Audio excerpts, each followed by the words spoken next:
Bismillahirrahmanirrahim. Assalamualaikum warahmatullahi wabarakatuh. Alhamdulillahirabbil alamin. Asyhadu an la ilaha illallah wa asyhadu anna Muhammadar Rasulullah. Allahumma shalli wa sallim ala Rasulillah wa ala alihi wa ashabihi wa insyaallah man tabi'ahu bi ihsanin ila yaumiddin. Rabbi inni a'udzubika min hamazati syayatin wa a'udzubika rabbi ayahdurun. Rabbi shrah li sadri wa yassir li amri wahlul 'uqdatam min lisani yafqahu qawli. Alhamdulillah, segala puji hanya kepada Allah.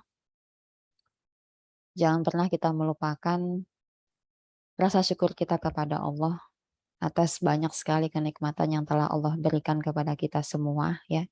Salah satunya adalah kenikmatan sehat. Sehingga kita bisa berkumpul di sini, sama-sama belajar lagi di sini ya. Dan yang kita pelajari hari ini adalah tentang bagaimana memanage, mengatur kesehatan itu sendiri. Sehingga kita akan merasa semakin bersyukur nanti ketika kita insya Allah sudah memahami bagaimana cara mengatur kesehatan kita sendiri sebagai seorang muslimah.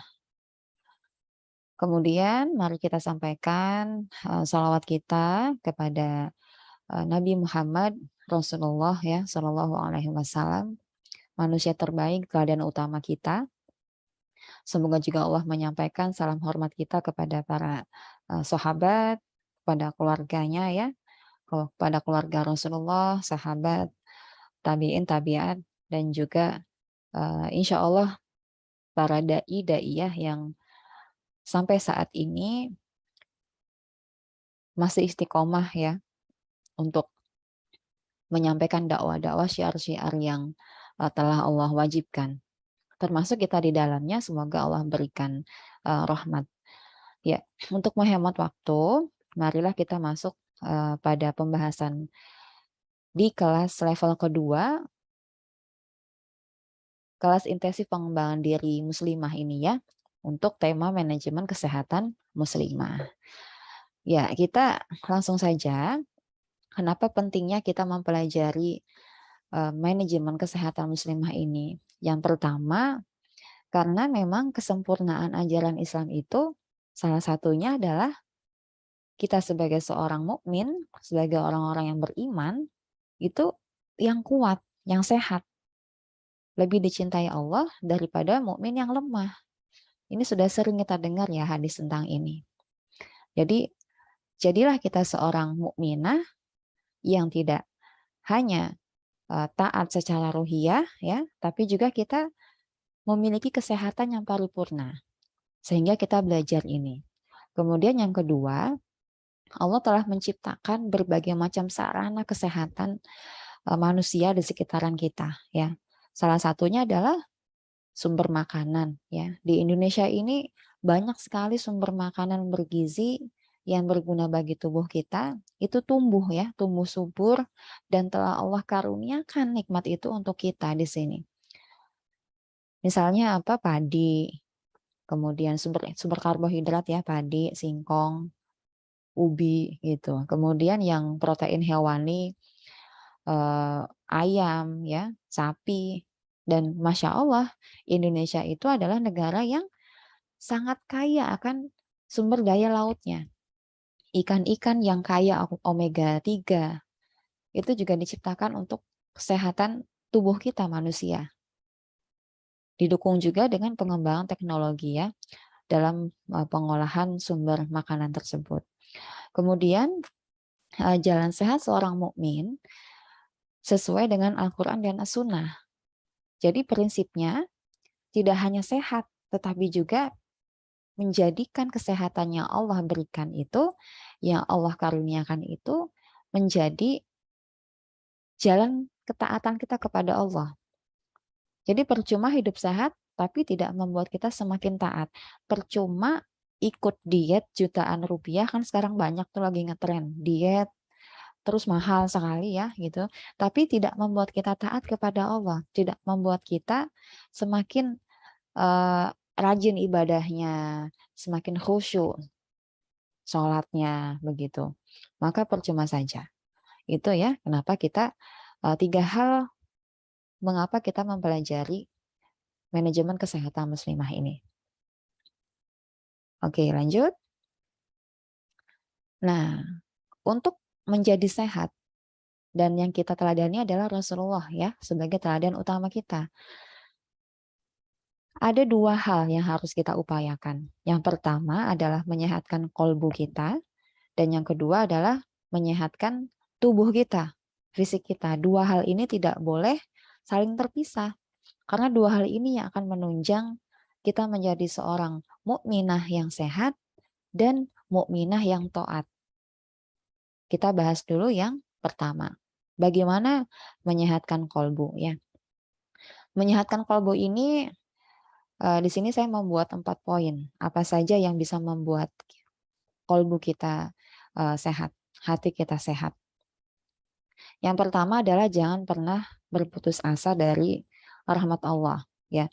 Kita menjadi mukminah, menjadi muslimah yang penuh harap kepada Allah. Jangan berputus asa terhadap rahmat Allah ya. Minta saja melalui doa gitu ya. Apapun yang kita inginkan, insya Allah semuanya akan dikabulkan. Karena itu janjinya Allah. Siapa yang berdoa kepadaku, maka akan aku kabulkan doa itu. Begitu. Jadi jangan pernah berputus asa ketika kita sedang sakit, kemudian sakit itu sudah divonis oleh dokter bahwa secara medis ini sudah di terminal akhir begitu, tapi kita masih punya Allah yang menentukan ajal kita kapan, yang menentukan sehat atau sembuhnya kita gitu ya. Jadi jangan pernah berputus asa, itu kunci yang utama. Yang kedua, tetap berprasangka baik kepada Allah. Dalam sebuah hadis qudsi ya, Allah Subhanahu wa taala berfirman, Allah itu baik dan hanya menerima yang baik. Dekatilah Allah dengan berbuat kebaikan sebanyak-banyaknya. Kalau kita bicara kesehatan, itu sebenarnya kuncinya sederhana. Dan pertama adalah kita memperbaiki amal ibadah kita terlebih dahulu gitu. Salah satunya adalah tadi dengan berprasangka baik kepada Allah Subhanahu wa taala. Dan ternyata Masya Allah ya, ketika kita berprasangka baik kepada Allah, ternyata di sini akan memunculkan sebuah hormon yang disebut yaitu hormon endorfin. Hormon endorfin ini dia berperan untuk meredakan rasa sakit, rasa nyeri, begitu ya. Biasanya kalau operasi, hormon endorfin ini disuntikan ya menjadi salah satu pereda nyeri, supaya kita tidak merasakan nyeri saat dibedah, saat disayat kulitnya gitu ya. Dibuat sintetik, hormon morfin sintetik, biasanya dari morfin ya, dari morfin sintetik. Dan ternyata prasangka baik kita kepada Allah tadi itu memiliki kekuatan 2-6 kali morfin sintetik. Pernah ya mendengar sebuah kisah seorang sahabat yang ketika itu dioperasi, beliau tidak ingin disuntik bius gitu. Beliau ingin berzikir saja kepada Allah, yakin kepada Allah, berprasangka baik kepada Allah, sehingga beliau tidak merasakan rasa sakit itu ketika dilakukan pemotongan kaki saat itu ya. Saya lupa nama sahabatnya siapa.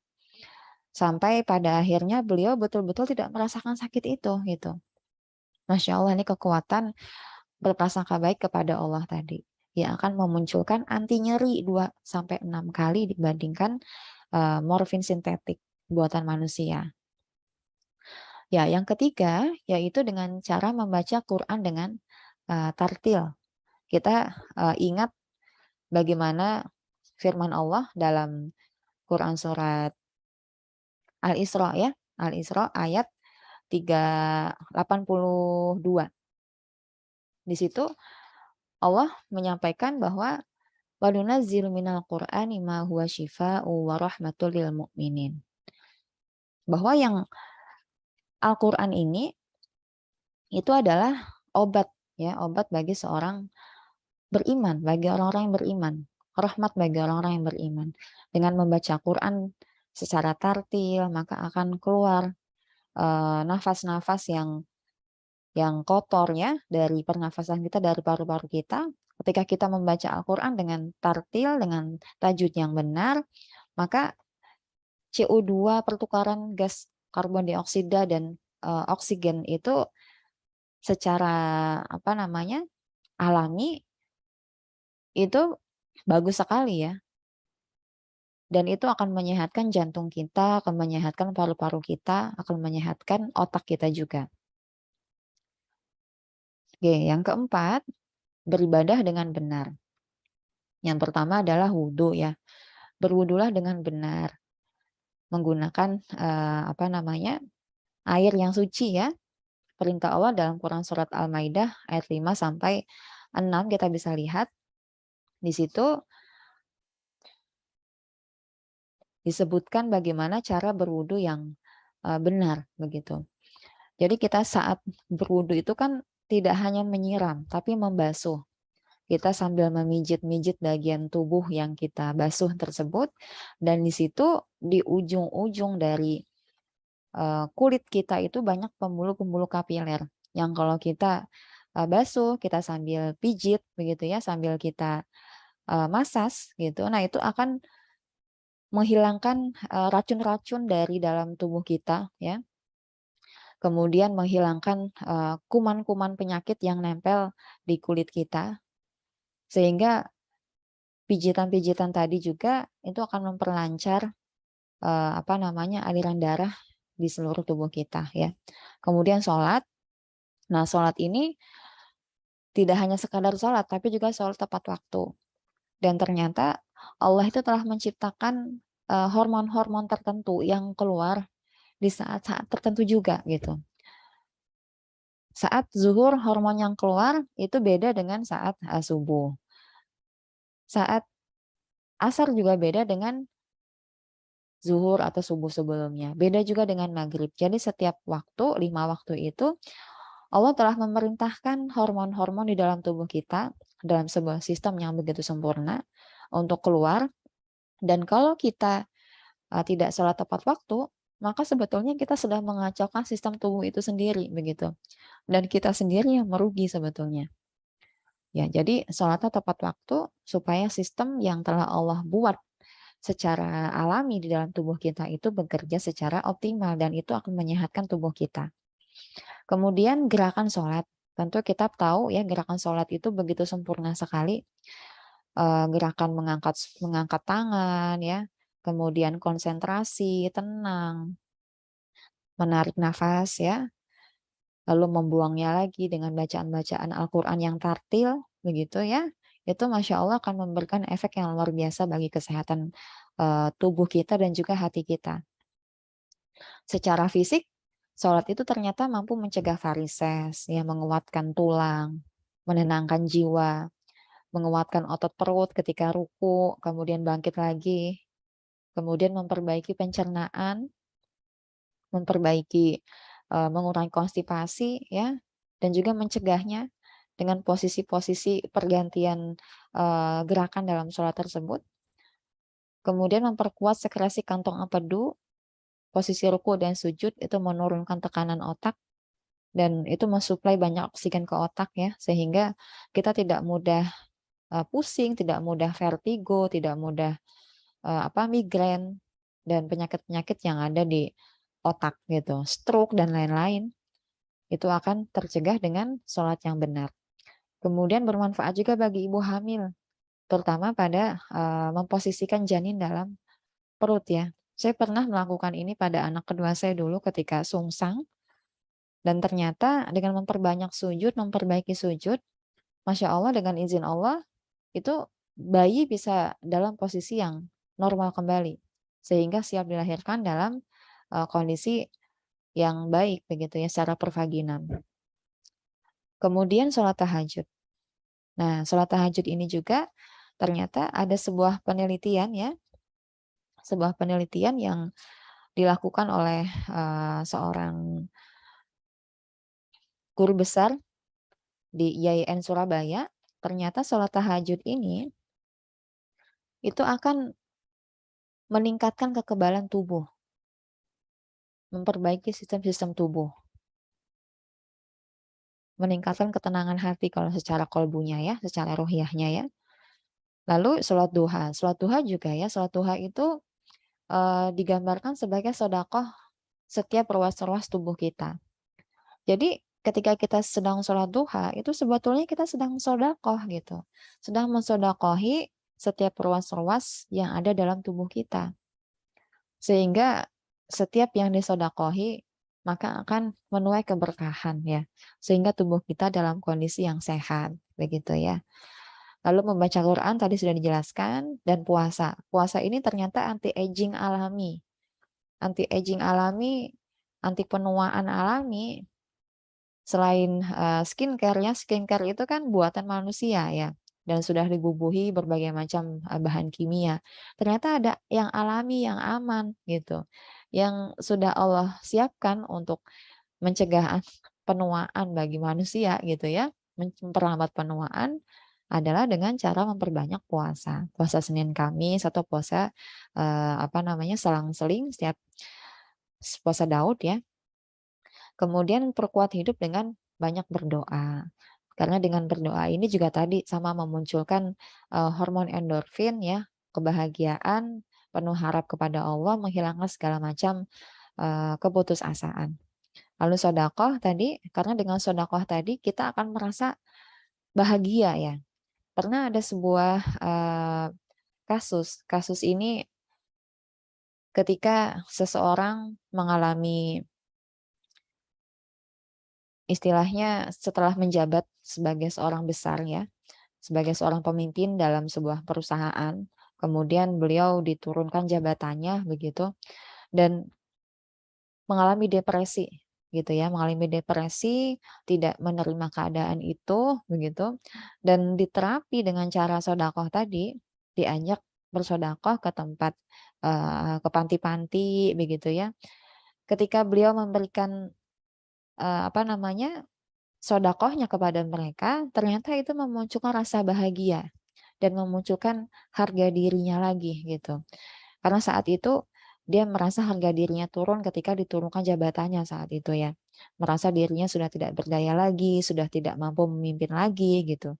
Dan ketika beliau menterapi dirinya dengan bersedekah tadi, ternyata muncul rasa bahagianya dan muncul rasa syukurnya bahwa ternyata kebahagiaan itu terletak pada memberi ini gitu, pada sedekah ini. Ketika mendengar orang lain mengucapkan terima kasih begitu ya, maka dia akan bahagia, mampu membuat orang lain bahagia juga. Oke, kemudian yang selanjutnya adalah mengecas iman dan fisik dengan haji dan umroh. Nah, kita tahu bahwa ibadah haji dan ibadah umroh ini banyak sekali ya aktivitas fisiknya selain aktivitas kolbu gitu. Karena kalau kita sudah melakukan ibadah umroh atau ibadah haji, tentu kondisinya sangat berbeda ya dengan ibadah kita di luar kota Mekah dan Madinah saat melakukan ibadah umroh atau ibadah haji tadi gitu. Ketika melakukannya di sana, maka hati kita ternyata ditarik lebih dekat ya dengan magnet ruhiyahnya tadi kepada Allah langsung. Dan selain itu juga banyak aktivitas yang memacu kita untuk beraktivitas fisik ya seperti tawaf, sa'i itu kan pakai aktivitas fisik ya. Sehingga selain menyehatkan kolbu juga menyehatkan fisik. Nah, itu cara menyehatkan kolbu. Lalu selanjutnya adalah sebelum masuk ke yang sebelumnya kita tahu yang tadi berwudu ya. Ada sebuah hadis riwayat Muslim, bila seorang muslim berwudu ketika membasuh muka, maka keluar dari wajahnya dosa-dosa yang pernah dilakukannya. Dilakukan oleh matanya bersama tetesan air yang terakhir. Ketika membasuh kedua tangannya, maka akan keluarlah setiap dosa yang pernah dilakukan oleh tangannya bersama tetesan air yang terakhir. Ketika membasuh kakinya, maka keluarlah dosa yang dijalani oleh kakinya bersama tetesan air yang terakhir, sampai ia bersih dari semua dosa. Jadi sering-seringlah berwudu, menjaga wudu, dan memperbaiki wudunya ketika masuk ke waktu sholat, ya, sehingga Allah meluruhkan semua dosa-dosa yang sudah kita lakukan sebagai keniscayaan ya manusia itu pasti berdosa ya. Maka cara berwudu yang benar tadi itu salah satu penggugur dosa kita. Ya, itu cara menyehatkan kolbu. Kemudian cara menyehatkan tubuh. Bagaimana? Yang pertama, yaitu dengan menjaga kebersihan diri. Kita mengenal 5 sunnah fitrah. Sebagai seorang muslimah, jangan lupa 5 sunnah fitrah ini. Yang pertama adalah menghitan ya. Menghitan, perempuan pun dihitan, muslimah pun dihitan. Banyak pendapat medis yang mengatakan bahwa hitan ini tidak diperbolehkan, sama dengan mutilasi gitu ya kalau yang disampaikan oleh WHO itu ya. Tapi hitan dalam Islam itu dia bukan memotong atau menghilangkan bagian tubuh, tidak, dia hanya membuang selaputnya saja ya. Dan ternyata hitan pada perempuan ini sebagaimana yang diberikan petunjuk oleh Rasulullah dalam sebuah hadisnya, dikatakan akan mengurangi atau mengatur dorongan-dorongan seksual yang berlebihan dari seorang perempuan, seorang muslimah begitu. Ini yang pertama, hitan ya. Kemudian yang kedua, memangkas bulu kemaluan. Kalau bulu kemaluan itu sebaiknya bukan dicabut tapi dicukur ya. Kemudian yang ketiga, mencabut bulu ketiak. Nah, baru kalau bulu ketiak itu bagusnya dicabut. Sekarang kan sudah banyak ya produk-produk waxing yang bisa kita beli ya di marketplace banyak. Nah, itu kita beli untuk membersihkan bulu ketiak kita dengan cara dicabut tadi ya. Kemudian yang keempat, memotong kuku, mencukur kumis bagi yang laki-laki ya. Ini hadis riwayat Bukhari dan Abu Hurairah. Dan kita melakukannya itu seperti memangkas bulu kemaluan, mencabut bulu ketiak, memotong kuku, mencukur kumis itu maksimal 40 hari sekali ya. Lebih cepat ya lebih baik begitu ya. Kemudian yang kedua, berolahraga. Olahraga ini ya tadi dengan sholat, salah satunya itu olahraga juga. Olahraga hati, olahraga fisik juga ya di situ. Kemudian yang diajarkan oleh Rasulullah itu ada gulat diantaranya. Boleh teman-teman semua kalau ada tifan misalnya ya, salah satu olahraga bela diri muslimah bisa diikuti. Kemudian berkuda, jika ada fasilitas ini di sekitar teman-teman, jangan lupa juga ikuti. Kemudian memanah, berenang, berlari, ya, olahraga-olahraga ini ternyata tidak hanya menyehatkan tubuh, tetapi menyehatkan ruh juga dan menyehatkan akal. Menyehatkan ruh ya karena kita menjalankan ini sebagai ibadah yang dicontohkan oleh Rasulullah begitu kan. Kalau menyehatkan akal, ternyata olahraga-olahraga ini yang dicontohkan oleh Rasulullah ini yang kita mengikutinya adalah sunnah ya, itu membuat otak kita sehat. Dia akan menajamkan bagian otak kesadaran manusia yang disebut dengan prefrontal cortex yang ada di depan sini ya. Kalau kita tembus mata kita, maka kita akan ketemu dengan bagian prefrontal cortex, disitulah otak kesadaran manusia. Dan otak ini yang mengatur tata nilai manusia, memutuskan yang benar memutuskan mana yang harus saya lakukan, yang benar maupun yang baik, yang benar maupun yang salah gitu ya. Dia memilih yang benar mana yang benar, mana yang salah. Ternyata menajamkan bagian otak prefrontal cortex tadi sehingga manusia itu berfungsi fitrahnya, berfungsi nalarnya secara sehat ya. Kemudian yang ketiga, tidur sesuai sunnah. Tidur siang atau disebut sebagai qailullah ya. Tidur siang ini selepas zuhur atau power nap, ternyata ini sangat bagus sekali untuk memperbaiki sistem-sistem tubuh kita yang sudah lelah seharian bekerja atau seharian beraktivitas. Tidur sebentar ini sekitar 15-an menit gitu ya, cukup. Dan badan kita merasa bugar kembali untuk melanjutkan aktivitas setelah itu. Kemudian tidur pada malam hari dalam keadaan gelap. Tidurnya diawalkan dan berwudu sebelum tidur ya. Kenapa dalam keadaan gelap? Karena keadaan gelap ini ternyata memunculkan hormon yang namanya hormon melatonin tadi, di mana hormon melatonin tadi akan memperbaiki sistem tubuh kita juga, meningkatkan kekebalan tubuh, memperbaiki sel-sel yang rusak. Kemudian yang keempat, buang air kecil dan besar yang benar. Kalau kita BAK, usahakan posisinya tidak tinggi ya, tidak berdiri.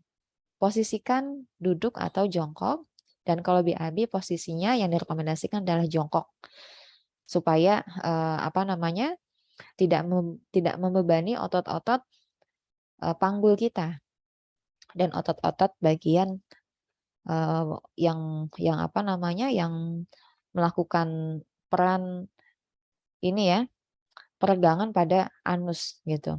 Supaya tidak membebani. Kalau duduk itu biasanya dia bekerja sangat sangat keras ya, tapi kalau jongkok maka otot-otot sekitar anus tadi bekerjanya minimal saja.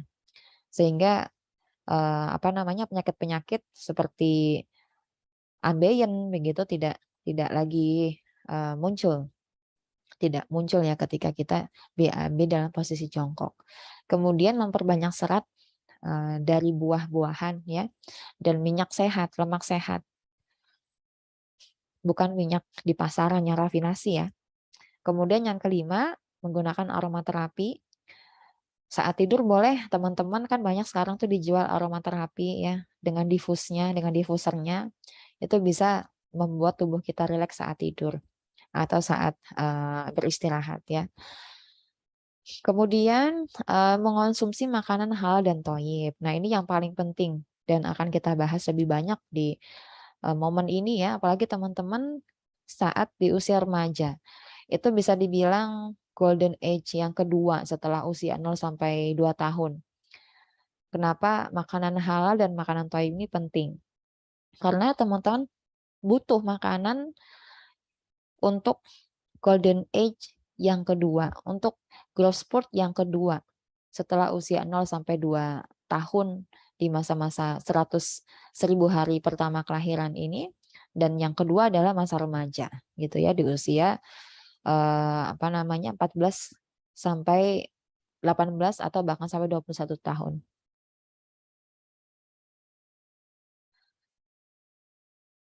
Nah, kita lihat di sini ya. Ini rekomendasi asupan harian zat besi. Lihat di sini usia 14 sampai usia 18 tahun, ternyata kebutuhan zat besinya 11 mg. Ini sampai bahkan 15 mg untuk perempuan ya. Karena memang hormon-hormon yang tumbuh pada perempuan, yang muncul pada perempuan dalam perannya untuk pertumbuhan di masa remaja itu lebih banyak dibandingkan laki-laki ya. 15 mg zat besi yang dibutuhkan. Dan ini terbanyak ya, sama seperti usia 7 sampai 12 bulan tuh. Jadi sangat krusial sekali masa pertumbuhan di usia remaja ini gitu. Zat besi itu sebetulnya apa? Jadi zat besi itu adalah zat yang dibutuhkan untuk pertumbuhan otak, kemudian juga untuk menunjang pertumbuhan seksual begitu ya, pertumbuhan sekunder seksual. Nah, ini sangat dibutuhkan di usia remaja. Pertumbuhan fisik, bertambahnya tinggi badan ya. Nah, itu juga sangat dibutuhkan zat besi ini. Dan kita lihat apa saja nanti sumber-sumbernya dari zat besi ini, makanan-makanan apa saja yang mengandung tinggi zat besi. Jadi diharapkan teman-teman yang di usia remaja, usia 14 sampai 18 tahun, bahkan sampai 21 tahun tadi, itu mengkonsumsi makanan-makanan yang tinggi zat besi untuk pertumbuhannya, gitu ya. Yang pengen tambah tinggi lebih banyak, perbaiki di usia ini.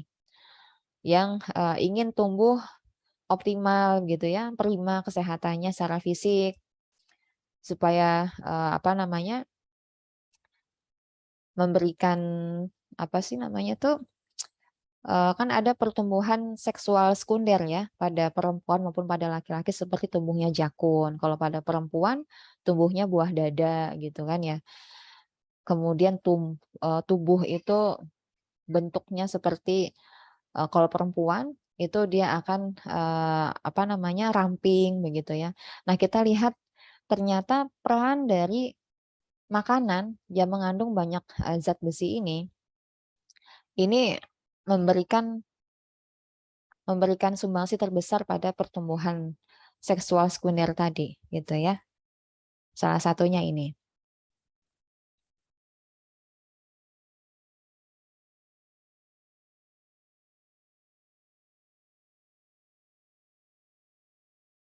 Nah, ini dia sumber zat besi ya. Sumber zat besi bersumber hewani.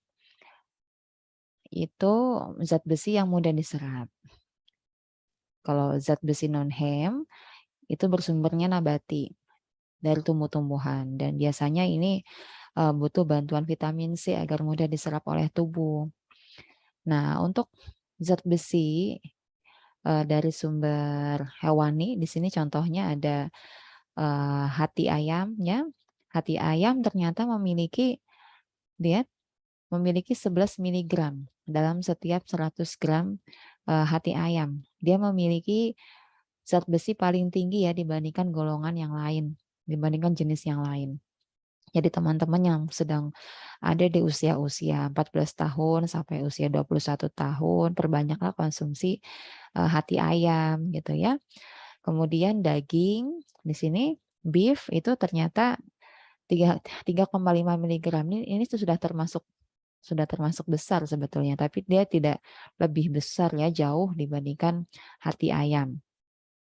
Nah, di sini ada kanguru kalau di daerah Australia kan, kalau kita nggak ada ya. Kemudian ada domba, daging domba 2,5 miligram. Salmon ternyata hanya 1,28 miligram. Banyak di antara kita yang gaya-gayaan makan sushi ya, pakai salmon mentah gitu kan. Kan sekarang lagi ngetren ya. Nah, ternyata itu kan salmon itu kan produk impor ya, tidak ada di Indonesia gitu. Nah, itu jauh dibandingkan hati ayam. Hati ayam itu sangat tinggi sekali zat besinya dibandingkan salmon gitu. Jadi tidak perlu gaya-gayaan makan salmon gitu ya. Ternyata zat besinya tidak terlalu besar, hanya 1,28 miligram. Kemudian tuna, ikan tuna satu ya. Oke, ini ini daging babi yang tidak kita konsumsi ya. Muslim tidak mengkonsumsi ini, tapi kita cukup tahu saja zat besinya hanya 0,8 miligram. Kemudian ayam, zat besinya 0,4. Jadi ayam dan hati ayamnya tuh beda. Ya, lalu di sini ada daging sapi cincang. 0,8 ya. 0,8 miligram. Kemudian daging kambing di sini kalau ini setiap 28 gram, kalau ini setiap 100 gramnya. Setiap daging kambing 28 gram ada 1 miligram. Hati ayam 3,6 miligram. Pada dasarnya sama, cuma perbedaan takaran saji saja. Kalau ini takaran saji 28 gram, kalau ini takaran saji 100 gram.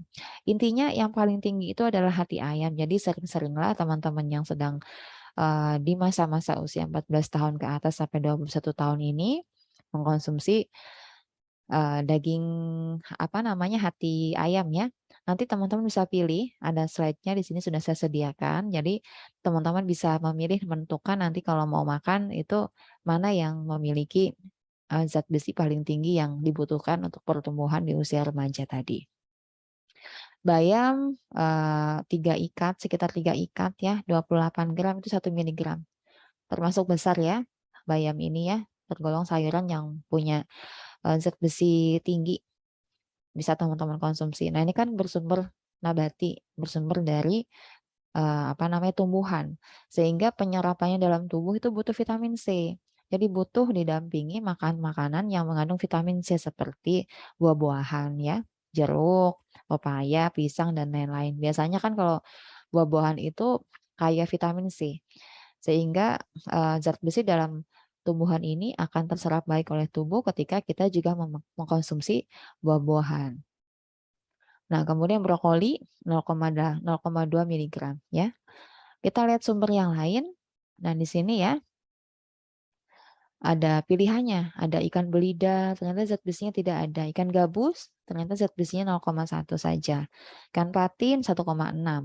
Yang paling tinggi ternyata ini untuk ikan-ikan laut yang paling tinggi adalah udang ya.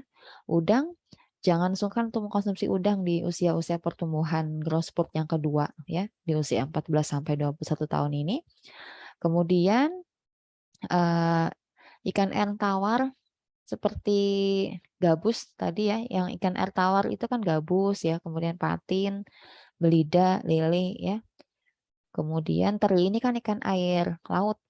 3,9. Ternyata ikan air laut dengan ikan air tawar memiliki kandungan zat besi lebih tinggi ikan air laut dibandingkan air tawar. Jadi pilihannya sebetulnya banyak-banyaklah makan ikan air laut di masa-masa pertumbuhan usia 14 tahun sampai 21 tahun ini ya. Oke, itu apa sekali lagi untuk menunjang pertumbuhan kita yang tertinggal sebelumnya, yang ketika usia 0 sampai 2 tahun teman-teman saat bayi susah makan gitu ya, maka di usia usia remaja ini optimalkan, dikejar. Harapannya kan bisa terkejar gitu ya, sehingga tidak mengalami penyakit-penyakit seperti anemia, kekurangan, zat besi gitu ya. Karena ini penting sekali untuk pertumbuhan fisik kita, untuk menunjang pertumbuhan, seksual sekunder kita, tanda-tanda seksual sekunder kita, seperti tadi ya, pertumbuhan, payudara, kemudian, pembentukan tubuh wanita gitu. Nah, ini sangat penting. Oke, selanjutnya kita akan lihat. Nah, dari kebutuhan zat besi yang tadi, itu kan produk hewaninya ya. Sebetulnya dia masuk ke klasifikasi yang mana? Jadi, teman-teman di usia remaja ini perbanyak-banyaklah makan makanan yang sehat. Nah, saya membuat klasifikasi produk dari yang paling sehat sampai ke yang tidak sehat. Nah, kelompok yang pertama dulu, dari yang paling sehat dulu ya. Kelompok yang pertama, ini makanan yang tidak diproses atau minimal proses. Ini yang paling baik, dipercaya paling baik. Golongannya ada sayur dan buah-buahan segar ya, atau yang sudah dibekukan. Kemudian padi-padian dan kacang-kacangan, tepung yang tumbuk atau pecah kulit, ini tumbuk sendiri. Kalau di desa-desa kan masih banyak tuh yang numbuk beras sendiri jadi tepung beras. Kemudian mengolah singkong menjadi tepung singkong atau tepung tapioka gitu ya.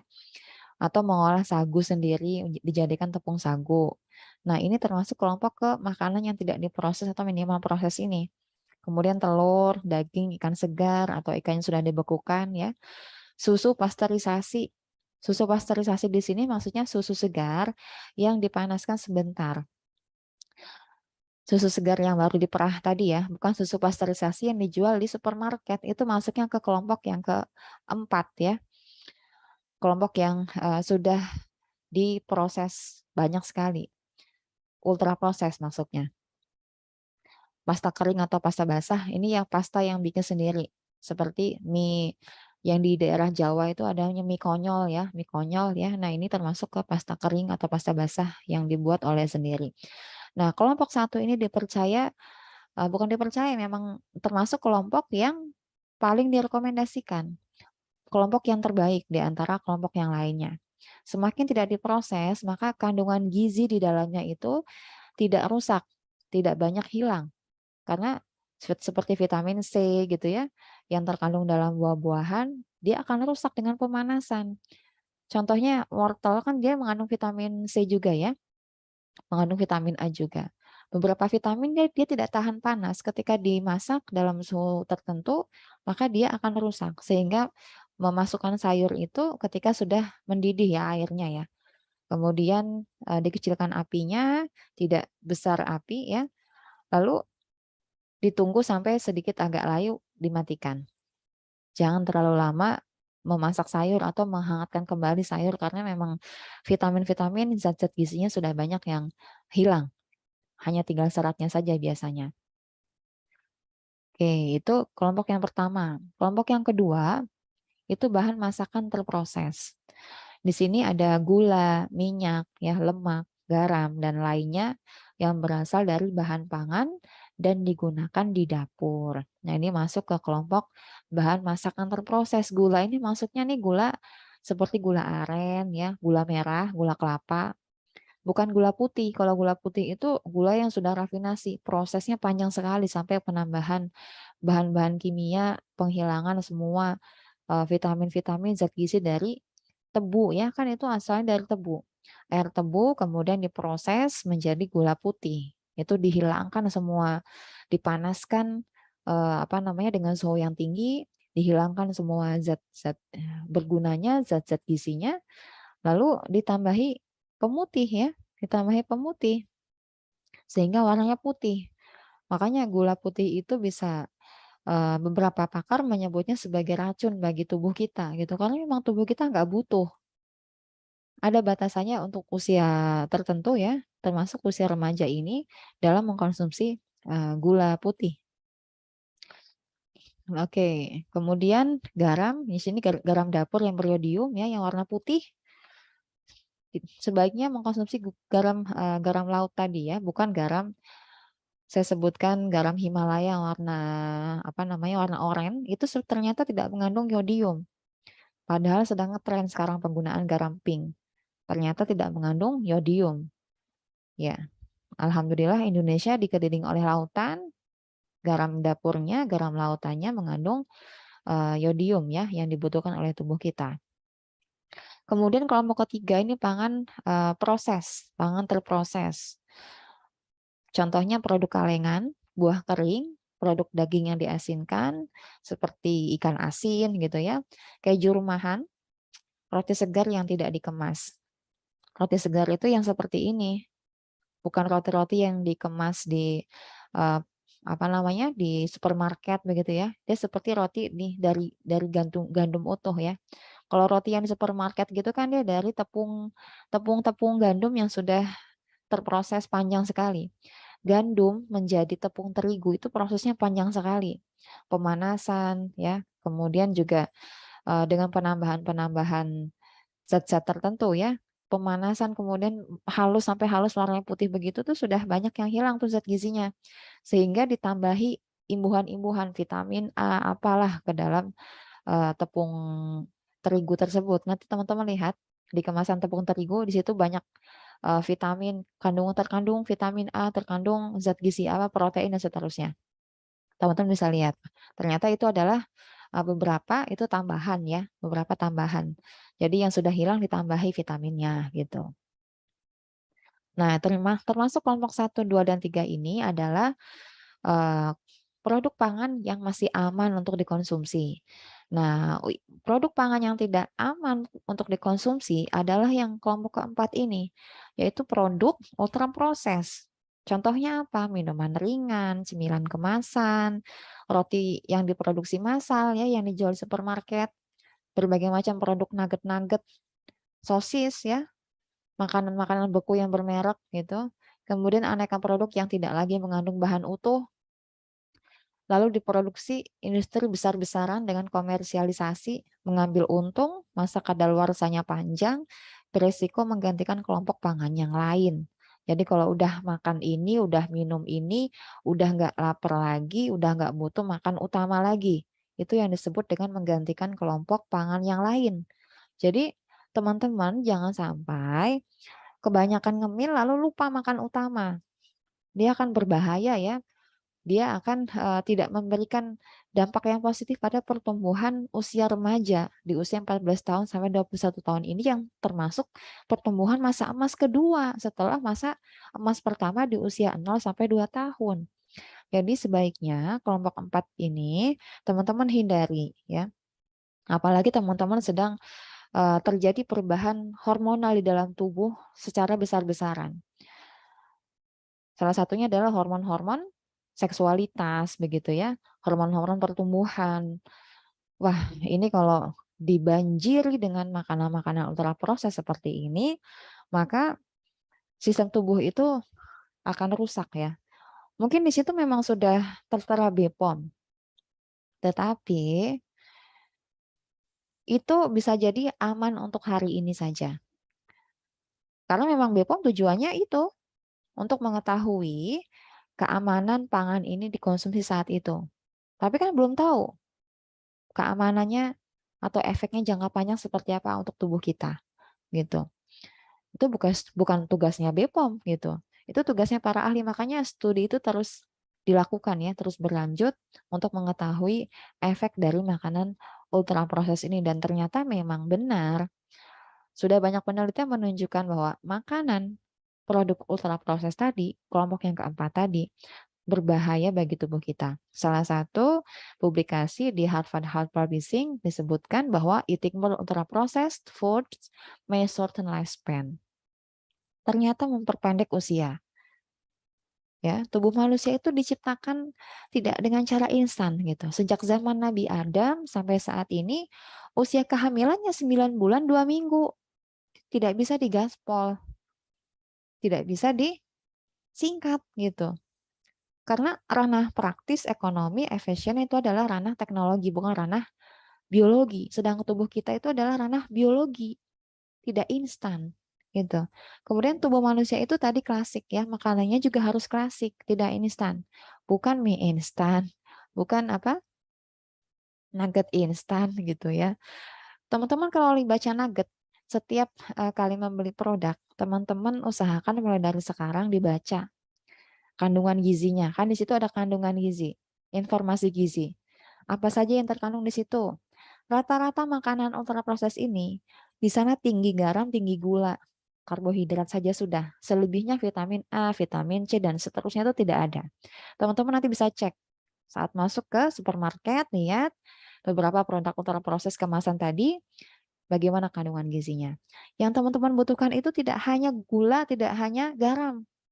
Dan itu tidak boleh berlebihan dalam tubuh kita. Garam dan gula tadi ada batasnya. Yang dibutuhkan untuk tubuh kita apa? Vitamin C untuk antioksidannya, untuk mencegah menangkal radikal bebas dari buah-buahan sumbernya, dari sayur-sayuran sumbernya, dari makanan-makanan alami, omega 3 untuk pertumbuhan otak kita ya, untuk kecerdasan berpikir kita yang kita butuhkan di masa-masa golden age yang kedua tadi gitu. Oke, jadi keamanan pangan hari ini, produk kemasan yang BPOM tadi belum tentu aman jangka panjang. Karena itu penelitian studi terus berlanjut ya, terus dilakukan. Nah, kita masuk ke persoalan minyak dan gorengan. Ya, gorengan itu berbahaya. Semua orang tahu. Kenapa?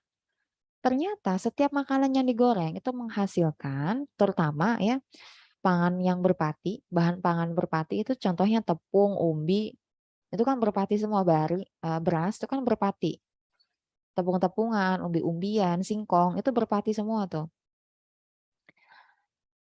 Saat bahan makanan ini digoreng atau dipanggang dengan suhu tinggi, ya, menyentuh langsung ke alat pemanggang, ke teflonnya, gitu ya, atau menyentuh langsung ke api, ya, maka reaksi antar gula di dalamnya dan asam amino tadi menghasilkan akrilamida. Apa sebetulnya akrilamida ini? Ternyata akrilamida ini terdapat juga di asap rokok yang dia penyebab kanker ya. Penyebab kanker menimbulkan banyak penyakit di dalam tubuh kita. Semakin lama menggoreng, maka semakin banyak terakumulasi akrilamida ini. Kalau itu yang jenis-jenis pati-patian seperti singkong, kentang, tepung-tepungan kalau digoreng, bakwan termasuk juga salah satu di dalamnya kan tepung dari tepung terigu kan. Nah, itu kalau digoreng maka akan menghasilkan akrilamid tadi. Nah, kemudian semua jenis daging, ikan, ayam yang protein hewani tadi, jika digoreng atau dibakar langsung, dipanggang di apinya langsung, maka dia akan menimbulkan HCAS. Apa itu? Heterocyclic amines dan PAH. Apa itu? Polyclic aromatic hidrokarbon. Nah, senyawa ini terbentuk juga pada proses pengasapan daging. HCAS dan PAH ini ternyata mutagenik, dia mengubah DNA yang beresiko menyebabkan kanker. Gitu ya, karsinogenik. Jadi itulah bahaya dari minyak dan gorengan. Jadi sebelum adanya minyak mahal gitu ya, sebelum ada peragaan memasak tanpa menggoreng dengan mengukus oleh seseorang ya, oleh seorang politikus begitu. Sebetulnya ini sudah jauh-jauh hari diteliti, ditemukan gitu. Bukan karena minyak goreng langka loh ya, atau bukan karena minyak goreng mahal, tapi ini karena memang minyak goreng dan gorengan itu sudah sejak lama diteliti, dia berbahaya bagi tubuh yang menghasilkan tadi senyawa karsinogenik tadi, penyebab kanker ya. Nah, Terus ada alasan lagi, "Tapi kan saya pakai minyaknya hanya untuk sekali menggoreng saja, habis itu dibuang." Nah, ternyata masalahnya bukan di berapa kali pemakaian. Minyak goreng ini salah satu produk ultra proses. Dari apa? Dari buah sawit kan, buah sawit kemudian diproses panjang sekali, dilakukan penjernihan berulang-ulang dan penambahan beragam macam, bahan kimia, maka disebut dengan bahan makanan ultra proses. Proses panjangnya tadi adalah proses, eee, bahan rafinasi ya, produk rafinasi, hasil proses panjang tadi seperti gula putih juga begitu. Penambahan bahan kimia, penjernihan, pemanasan, dan seterusnya. Sehingga ini termasuk produk yang berbahaya untuk tubuh kita, yang tidak dibutuhkan oleh tubuh kita.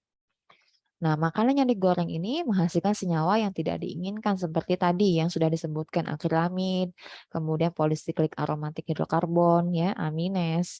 Jadi bukan soal boleh atau tidak sebetulnya. Yang jadi pertanyaan kita sebetulnya butuh gorengan nggak sih gitu. Ternyata tidak butuh tubuh kita ini kan karena memang residu yang dihasilkan tadi berbahaya bagi kesehatan tubuh kita apalagi di masa-masa pertumbuhan 14 sampai 21 tahun ini. Apakah tidak ada cara lain yang lebih baik? Kita lihat ya, hal-hal apa saja yang bisa kita lakukan untuk menggantikan cara menggoreng ini. Nah, ini banyak cara yang bisa kita lakukan untuk memasak protein hewani ya, terutama protein hewani kan kalau yang sering kita goreng itu ya, ikan digoreng, ayam digoreng. Apapun itu digoreng sebagai lauknya. Ternyata cara memasak selain menggoreng itu banyak loh yang enak-enak, apalagi di negara kita Indonesia. Itu Masya Allah kaya sekali akan, kulinernya ya, dari Sabang sampai Merauke itu punya kekhasan kuliner, itu warisan kuliner ya dari nenek moyang kita zaman dahulu yang ternyata tidak digoreng kebanyakan. Itulah kenapa orang zaman dahulu itu usianya lama-lama ya, kuat-kuat gitu. Sampai usia 80 tahunan itu masih kuat, masih sehat. Sekarang lihat lifespan-nya itu ternyata mengalami pemendekan. Di usia 50 sudah stroke, di usia 40-an tahun sudah jantungan ya, sudah sakit jantung. Ini cara masak tanpa digoreng, ini misalnya apa, ayam, ini saya foto sendiri ya dari hasil, masakan saya. Di sini ada, apa namanya, garang asam, ayam garang asam. Kemudian di sini ada ini dari Semarang ya, kemudian khas Semarang nih yang ini, garang asam nih. Kemudian Semarang atau Solo ya ini ya? Ini ayam woku. Wah, ayam woku ini enak sekali, pedas, campur daun kemangi ya. Ini bumbunya tidak ditumis, bumbunya disangrai semua. Bumbunya disangrai semua. Jadi ngapain ditumis pakai minyak goreng? Disangrai aja bumbunya di wajan dengan api kecil sekali sambil diaduk-aduk sehingga dia akan keluar minyak sendiri. Dia akan keluar minyak sendiri itu yang disebut dengan minyak atsiri. Disangrai dengan api kecil sehingga harum baunya baru nanti dikasih air sedikit-sedikit, sangrai lagi sampai menyusut airnya, begitu seterusnya. Ya ini ayam woku dari Sulawesi. Kemudian di sini ada sup ikan ya, sup ikan nila, bisa ikan patin, bisa ikan tongkol dan lain-lain. Kemudian ini ada belundo. Nah, ini belundo ini makanan khas Nusantara. Di mana-mana ternyata ada, cuma beda-beda aja namanya. Kalau di daerah saya di Serang, Banten, itu namanya Blundo. Kalau di daerah tempat saya berdomisili sekarang itu namanya, tai lala katanya gitu. Macam-macam ya, kalau di, Jawa Tengah tempat suami saya nih namanya ketek katanya. Wah ini enak sekali nih Masya Allah ini dari endapan pati kelapa, endapan santan kelapa yang dimasak menjadi minyak kelapa secara alami, kemudian endapannya itu kaya gizi, sehat ya, itu dicampur dengan ikan teri atau ikan apapun ya, ikan laut, dipepes. Nah itu Masya Allah rasanya enak dan tinggi gizi. Kemudian ini bakso. Bakso ayam saya bikin tanpa tepung. Ngapain pakai tepung? Orang-orang kan pakai tepung, bakso itu untuk apa coba? Sebagai filler aja. Biar apa? Biar murah, biar tidak banyak dagingnya. dan untuk tujuan dijual. Apa kalau prinsip apa namanya ekonomi apa ya? Prinsip ekonomi pada penjualan gini. Sekecil-kecilnya modal, sebesar-besarnya keuntungan gitu kan. Jadi kalau kita bikin sendiri ngapain dikasih tepung lagi? Nggak usah. Ayamnya aja digiling, dikasih bumbu, udah dibulat-bulatkan, lalu dimasak menjadi bakso seperti ini. Kemudian soto ayam, kemudian di sini ada makanan khas Kalimantan Barat ya, ini bubur pedas, ini bubur sayuran, ada dagingnya di situ. Wah, jadi lapar ya. Kemudian di sini ada rendang tongkol. Nah, ternyata rendang tongkol juga salah satu khas makanan yang akan menambah eh, suapan nasi ya. Akan menambah lagi nasi yang kita makan. Tidak hanya digoreng saja ternyata tongkol itu, tapi juga bisa direndang. Ingat santannya masuk di terakhir. Kemudian opornya bumbu sangrai juga ya, tidak ditumis. Kemudian santannya itu masuknya di saat sudah matang, saat sudah mendidih, saat sudah siap, sudah enak, barulah masuk santannya terakhir. Masak 3 menit saja cukup dengan api kecil ya. Lalu di sini ada steam ikan. Ini makanan khas Kota Singkawang. Nih, ini pernah saya belajar membuatnya dulu ya. Dan ternyata enak juga steam ikan ini. Teman-teman bisa